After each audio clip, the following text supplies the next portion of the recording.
Selamat datang di Story Kauri. Ini adalah channel kedua artikel YouTube. Jangan lupa subscribe ya guys, dan tekan notifikasinya.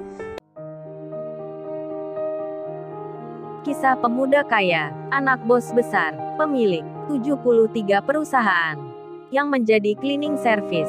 Episode 587. Terungkapnya kebohongan Susanti telah membuat nama Iwan menjadi pulih kembali, bahkan lebih dihormati lagi. Diberi jabatan yang tinggi oleh bos besar, namun Iwan menolaknya. Setelah itu Bang Hotman bicara, "Oh ya, untuk yang bernama Susanti, Anda harus mempertanggungjawabkan. Andai tak terungkap juga saat ini, pasti pernikahan ini akan tertunda dan menjadi buah bibir omongan. Bukan hanya Iwan yang nama baiknya tercemar, tapi juga bos besar, Tuan Muda, Pak Mori pun terkena, dan saya ucapkan terima kasih pada pihak yang sudah memberikan informasi ke kita." Bang Hotman menunjuk Francisca dan bosnya, serta Angelika dan Besti. Mereka pun dilihat oleh tamu-tamu undangan, termasuk live streaming Instagram yang masih berjalan. Francisca pun mendapat pujian lagi dari sebelumnya yang dicaci. Kini dirinya dan teman-temannya banjir like dari para followernya karena mengungkap kejahatan. Francisca pun membaca komentar-komentar itu, melayang-layang dirinya. Padahal sebelumnya ingin dipuji karena status sosialnya, sekarang dipuji sebab kebaikannya. Meski Francisca terpaksa melakukan itu, tapi hal tersebut telah mengubah hatinya.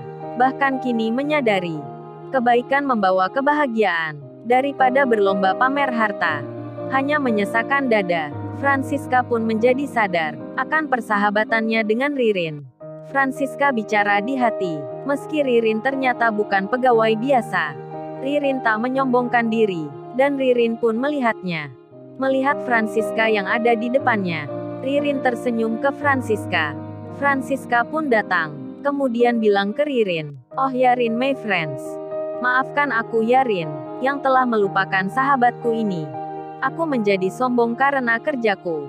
Sekarang aku tahu Rin, persahabatan lebih berharga daripada status sosial. Aku belajar dari peristiwa ini. Melihat cowok yang bernama Kenshin itu, aku jadi berpikir, dia bersahabat dengan suamimu, yang kerja cleaning service, tanpa memandang statusnya, padahal cowok itu orang kaya. Aku sadar Rin, aku telah bersalah. Maafkan aku sekali lagi ya Rin." Ririn pun menjawabnya, "Gak apa Francisca, aku selalu menyambutmu dengan senang. Aku pun tak melupakan kamu sebagai teman." Wati pun juga tiba. Mereka saling berpelukan, dan persahabatan mereka pun terjalin kembali. Kemudian Ririn bilang ke Iwan, "Oh ya Mas Iwan, saya minta maaf ya, karena sudah menaruh curiga ke Mas Iwan. Maafkan sekali lagi ya Mas Iwan." Ibunya Ririn dan kerabatnya pun sama. Mereka meminta maaf ke Iwan. Iwan pun tak mengapa, tak pernah memasukkan dalam hatinya. Hingga bahagianya Iwan pun kembali. Paijo lalu berkata ke Iwan, "Nah Wan, aku bilang juga apa Wan? Orang sabar pasti menang. Aku yakin Wan semenjak tadi." Kemudian Wati memberikan ucapan ke Ririn. "Rin, selamat ya Rin, suamimu orang yang baik, jujur dan terpercaya. Tak silau dengan harta dan jabatan. Aku salut Rin melihatnya." Waduh, Iwan dipuji oleh Wati. Ririn pun menjawabnya, "Terima kasih Wati, Mas Paijo ini juga orang yang baik." Wati pun berterima kasih ke Ririn, karena sudah mengenalkan Paijo, laki-laki yang mau menikah dengannya. Meski sudah punya anak, Mas Paijo itu tak mengapa. Kemudian terdengar bos besar berkata, "Oh ya, untuk Mbak Francisca dan temannya, serta pula tamu lain yang memberikan kabar tentang berita yang sebenarnya." Bos besar pun bicara, akan memberi penghargaan untuk Angelika. Jabatannya naik setingkat, begitu pula dengan gajinya. Pak Andi sebagai pimpinannya pun senang, karena Angelika pegawai bawahannya berjasa, telah membuka kejahatan di pesta pernikahan Iwan. Tak lupa bos besar juga bilang tentang bosnya Francisca, yang akan diberi job perusahaan, diajak kerja sama. Bosnya Francisca pun senang, termasuk pula dengan Besti, yang dianggap berjasa juga di sini. Bos besar meminta Kenshin, "Oh ya Ken, tanyakan Mbak itu kerja di perusahaan mana?" Kalau butuh mitra dan tambahan relasi, ayah siap memberikan jalannya. Waduh, bos besar lagi senang. Tak satupun orang yang mengungkap kejahatan Susanti. Dibiarkan begitu saja tanpa diberi penghargaan. Kenshin pun menjawab dengan mengiyakan. Hingga Besti menjadi senangnya. Seorang bos yang ditakuti pimpinannya akan memberikan hadiah untuknya. Besti pun tak sabar untuk bercerita pada pimpinan tempatnya kerja. Kemudian Pak Mori ganti memberikan sambutan. Pak Mori itu bilang, "Oh ya para hadirin tamu-tamu yang ada di acara ini. Maafkan saya selaku pemilik gedung ini. Karena baru saja terjadi aksiden. Kejadian yang tak pernah terpikir sebelumnya. Saya pribadi merasa kecurian. Padahal sudah menyiapkan ekstra keamanan. Karena berkaca pada peristiwa tuan muda yang menikah tempo hari. Tapi sekarang tak terpikirkan. Seorang wanita yang berbuat kejahatan. Dan seperti kata Bang Hotman, andai tak terungkap saat ini, pasti akan jadi omongan nantinya. Dan saya pun memutuskan, sama seperti bos besar, akan memberikan hadiah pula bagi orang-orang yang sudah memberikan informasi yang membantu mengungkap kejahatan di sini. Untuk mereka yang belum menikah, Mbak Angelika dan Mbak Besti, serta yang bernama Francisca dan temannya, kalau akan menikah nanti, silahkan memakai gedung ini. Sewanya tidak usah bayar, alias gratis. Nanti harap sebelum pulang, kita akan data identitas masing-masing orang. Kapanpun waktunya, baik besok minggu depan, bulan ini atau tahun selanjutnya, atau kapanpun itu, saya akan gratiskan, sebagai hadiah untuk semuanya." Waduh, bukan main. Francisca dan teman-temannya, serta Angelika dan Besti, panen rejeki di acara pernikahan ini.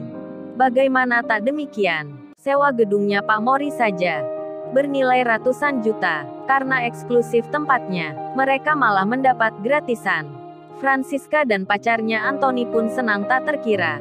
Karena sebentar lagi akan menikah, malah mendapat hadiah begini. Siapa memang yang sangka, dari hendak berbuat kejahatan, kini mereka malah dapat kebaikan. Teman-temannya Francisca pun heboh semua mendengar Pak Mori bicara begitu. Memberikan tiket gratis untuk sewa gedung ini bagi mereka yang belum menikah. Tentu sangat senang mendengarnya. Waduh, Pak Mori lupa. Paijo dan Wati yang punya rencana akan menikah, tak disebut dapat memakai gedung ini. Tak disebut mendapat gratisan. Hal itu memang wajar, sebab Wati dan Paijo adalah orang baru yang belum dikenal. Paijo pun tak merasa minta begitu. Demikian Wati, mereka akan menikah secara sederhana. Kemudian Francisca pun merasa kurang lengkap kalau tak harus minta maaf ke Kenshin. Dan Francisca bilang ke pacarnya. Di depan Ririn Francisca berkata, "Oh ya Mas Anthony, ayo kita ke pria yang bernama Kenshin itu. Kan kemarin kita sudah berbuat tak baik ke dirinya. Aku sudah menghinanya. Mas Anthony pun sama, bahkan sekantor membulinya. Kita kan belum meminta maaf." Pacarnya pun menjawabnya, "Iya Francisca harusnya begitu, tapi aku malu sekali ini." Teman-temannya Francisca pun berkata sama, akan datang pula ke Kenshin untuk minta maaf juga. Ririn pun akhirnya jadi tahu kalau Kenshin mengantar undangan kemarin mendapat masalah begitu. Dan Francisca serta pacarnya, begitu juga teman-temannya, mereka berjalan akan mendatangi Kenshin. Lalu, bagaimana kisah selanjutnya? Subscribe channel ini untuk episode berikutnya. Terima kasih. Jangan lupa ya guys, untuk kelanjutan ceritanya ada di channel Story Kauri. Jangan lupa subscribe ya guys, dan tekan notifikasinya